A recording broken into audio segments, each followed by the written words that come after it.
بسم اللہ الرحمن الرحیم۔ کیا آپ جانتے ہیں کہ ہمارے نبی کریم صلی اللہ علیہ وآلہ وسلم کتنے خوبصورت تھے؟ آئیے آج اپنے دل کو سکون پہنچاتے ہیں۔ اللہ تعالیٰ نے آپ صلی اللہ علیہ وآلہ وسلم کی شکل و صورت نہایت حسین و جمیل بنائی اور آپ کے کردار کو کامل بنایا۔ آپ کا جمال آنکھوں کو جلال، نفس کو محبت، دل کو رحمت، مجلس کو ہیبت اور کائنات کو روشنی سے بھر دیتا ہے۔ آپ لوگوں کے دلوں کے سب سے زیادہ قریب اور ان کی روحوں کے پسندیدہ ہے۔ آپ کا چہرہ سب سے جمیل اور روشن، آپ کی پیشانی سب سے زیادہ چمکدار اور نورانی تھی۔ آپ کا لباس سب لوگوں سے خوبصورت اور آپ کی خوشبو اور مہک سب سے پاکیزہ اور عمدہ تھی۔ آپ کی مسکراہٹ سب سے زیادہ حسین تھی۔ آپ کی ہتھیلیاں ایسے نرم جیسے روئی کا گالا ہو۔ سیدنا انس بن مالک فرماتے ہیں، میں نے کسی موٹے یا باریک ریشم کو نبی صلی اللہ علیہ وآلہ وسلم کی ہتھیلی سے زیادہ نرم نہیں پایا، اور نہ میں نے کبھی کوئی خوشبو یا عطر نبی صلی اللہ علیہ وآلہ وسلم سلام کی خوشبو یا مہک سے زیادہ اچھی سونگھی ہے۔ صحیح البخاری المناقب حدیث نمبر 3561۔ آپ صلی اللہ علیہ وآلہ وسلم ہم سب لوگوں سے زیادہ باوقار تھے۔ کوئی نظر بھر کر آپ کو دیکھ نہ سکتا تھا۔ آپ کی نگاہیں انتہائی پاکیزہ تھیں۔ آپ عفت و پاک دامنی کے پیکر، شکوک و شبہات سے دور رہنے والے اور دامن کو داندار کرنے والے، ہر معاملے سے خود کو بچانے والے تھے۔ جب اخلاقی اقدار اور حرمتوں کو پامال کیا جاتا یا کسی کی عزت سے کھیلا جاتا تو آپ کی پاکیزہ پیشانی پر پسینہ آ جاتا اور آپ کے چمکتے رخسار سرخ ہو جاتے۔ سیدنا ابو سعید خدری رضی اللہ تعالیٰ عنہ سے روایت ہے، نبی صلی اللہ علیہ وآلہ وسلم پردہ نشین دوشیزہ سے بھی زیادہ شرمیلے اور حیادار تھے۔ صحیح البخاری المناقب حدیث نمبر 3562۔ آپ صلی اللہ علیہ وآلہ وسلم کی چہرہ مبارک پر نبوت کا نور تھا۔ آپ کی عظمت میں سادگی اور وقار میں نرمی چھلکتی تھی۔ جس نے آپ کو دیکھا دل دے بیٹھا۔ جو آپ صلی اللہ علیہ وآلہ وسلم سے ملا اسے آپ صلی اللہ علیہ وآلہ وسلم سے الفت ہو گئی۔ جس نے آپ صلی اللہ علیہ وآلہ وسلم کی بات سنی وہ تصدیق کیے بغیر نہ رہ سکا، کیونکہ آپ میں تخلیقی و اخلاقی ہر خوبی بدرجہ اتم موجود تھی۔ جس نے آپ سے کوئی معاملہ کیا آپ نے اپنے جمال سے اس کا دل جیت لیا، اور جس نے آپ سے ملاقات کی آپ نے اسے اخلاق حسنہ سے اپنی طرف متوجہ کر لیا۔ آپ صلی اللہ علیہ وآلہ وسلم ہمیشہ حشاش بشاش رہتے، لوگوں سے ملتے تو ہمیشہ مسکرا کر ملتے، جیسا کہ عبداللہ بن حارث رضی اللہ تعالیٰ عنہ کہتے ہیں کہ میں نے رسول اکرم صلی اللہ علیہ وآلہ وسلم سے زیادہ مسکرانے والا نہیں دیکھا۔ جامع الترمذی ابواب المناقب حدیث نمبر 364۔ نبی اکرم صلی اللہ علیہ وآلہ وسلم کا چہرہ مبارک خوشی اور روب و دبدبہ سے بھرپور نظر آتا۔ وہ سورج سے زیادہ روشن اور چاند سے زیادہ بارونق تھا۔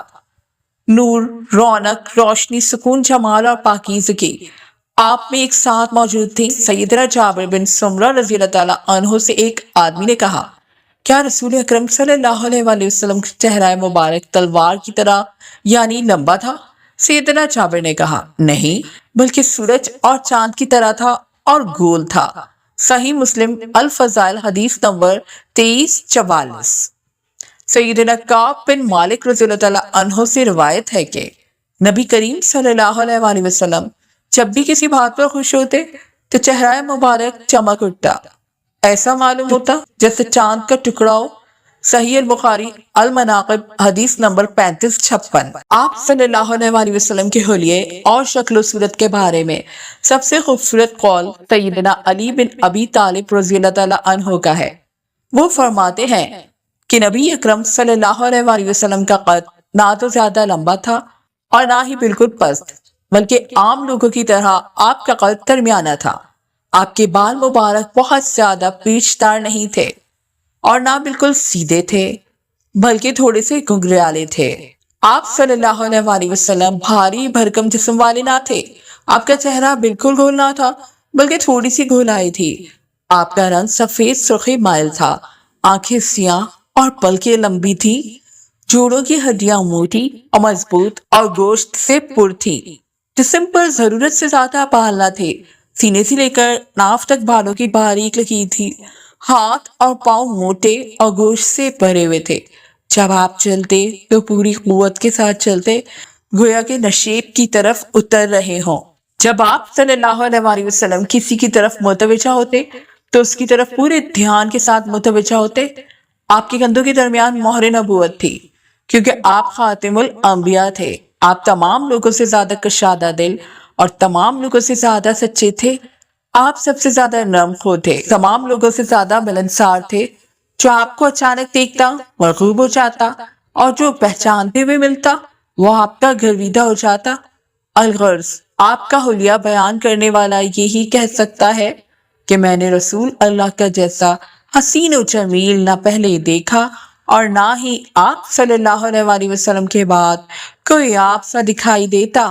شمال ترمذی مترجم سواد 17۔ جہاں تک آپ صلی اللہ علیہ وآلہ وسلم کے لباس کا تعلق ہے تو آپ ہمیشہ ایسا لباس زیبتن کرنے کی کوشش کرتے جو دیکھنے میں بھلا اور خوبصورت لگے، مگر اس میں اسراف اور تکبر نہ ہو۔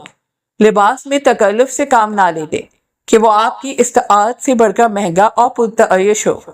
آپ صلی اللہ علیہ وآلہ وسلم خوبصورت، پاکیزہ اور جسم ڈھانپنے والا لباس پہنتے جو دل کے لیے باعث راحت، جسم کے لیے نفع مند اور دیکھنے میں بھلا لگے اور اس سے نعمت کا اظہار ہو۔ آپ عیدین اور دیگر اہم مواقع پر عمدہ لباس زیبتن کرتے۔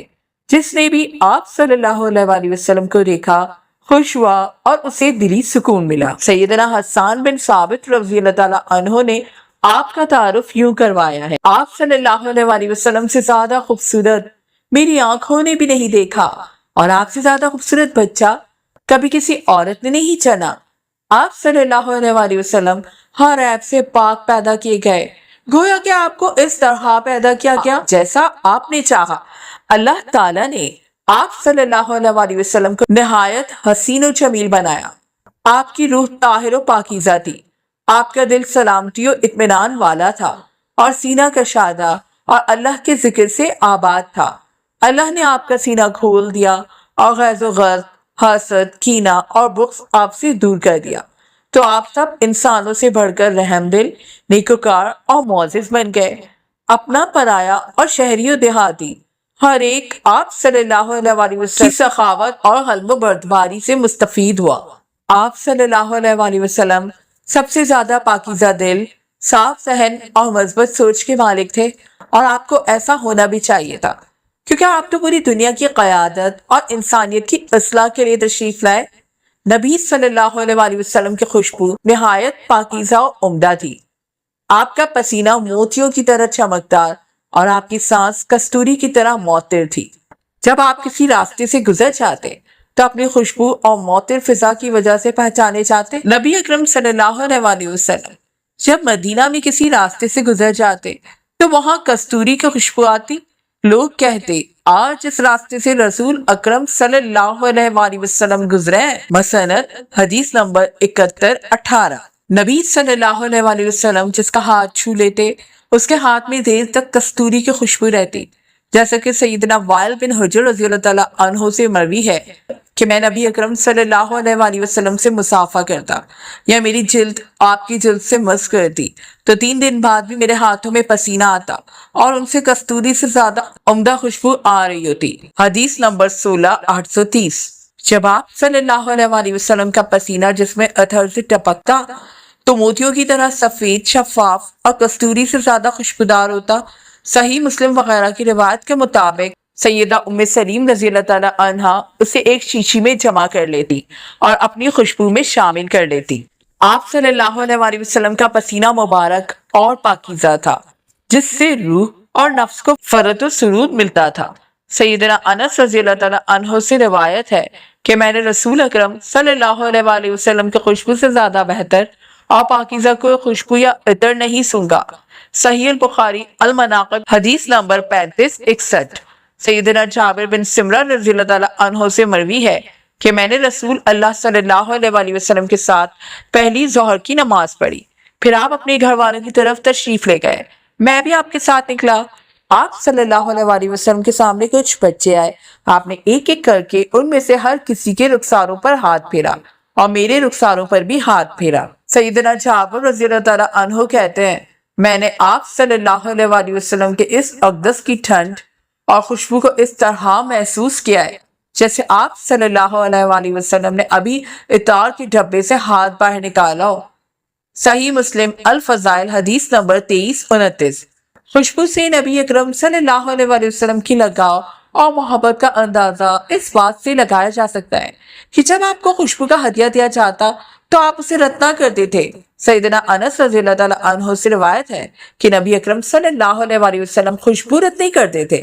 صحیح البخاری حدیث نمبر 59-29۔ آخری بات، اللہ تعالیٰ کی رحمت ہو اس عظیم پیشوا صلی اللہ علیہ وآلہ وسلم پر کہ وہ کس قدر پاکیزہ ہیں۔ اللہ کی طرف سے سلامتی ہو اس خوبصورت چہرے پر کہ وہ کتنا شاندار ہے۔ اللہ تعالیٰ اس اسوا پر برکتیں نازل فرمائے کہ وہ کتنا خوبصورت اور شاندار ہے۔ آپ محمد بن عبداللہ صلی اللہ علیہ وآلہ وسلم اللہ کے رسول، برگزیدہ خاتم النبیین، امام المرسلین اور جہان والوں کے لیے بہترین نمونہ ہے۔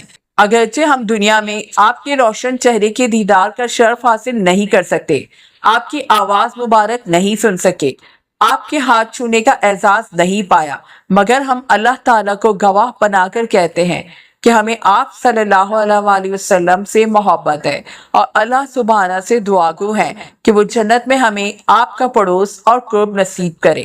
آمین یا رب العالمین۔